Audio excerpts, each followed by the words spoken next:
Paine cried out against tyranny, and the public listened as 120,000 copies of Common Sense rolled off the presses in the first 3 months. This is equivalent to selling almost 20 million books in modern America. Common Sense went through 25 printings in 1776 alone, selling more than 500,000 copies in America and Europe. It was printed in multiple newspapers and read at town meetings throughout the colonies. Paine published the work anonymously and donated the royalties to George Washington's army, not only galvanizing the call to war, but helping to fund it as well.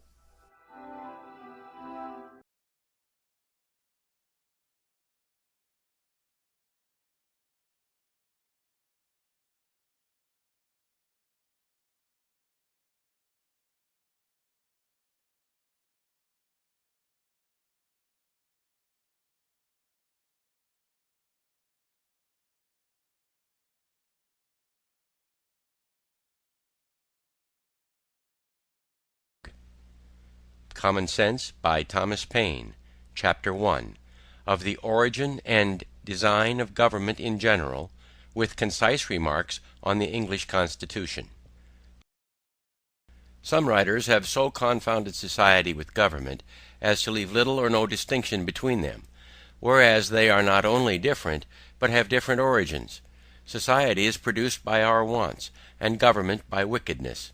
The former promotes our happiness positively by uniting our affections, the latter negatively by restraining our vices.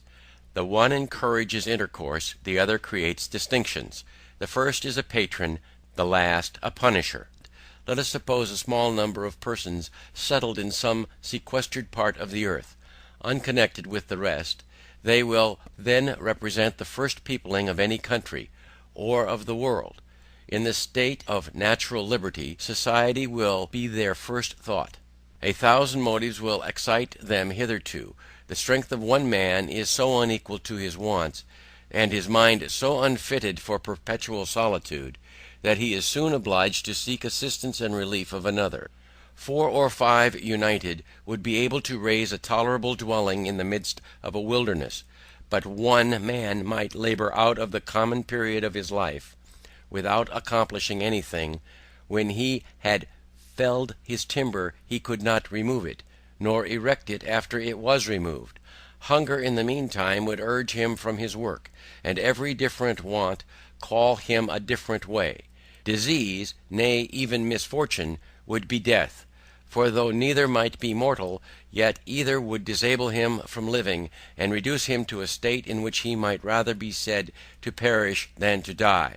This necessity will point out the necessity of establishing some form of government. Some convenient tree will afford them a state house, under the branches of which the whole colony may assemble to deliberate on public matters. It is more than probable that their first laws will have the title only of regulations, and be enforced by no other penalty than public disesteem.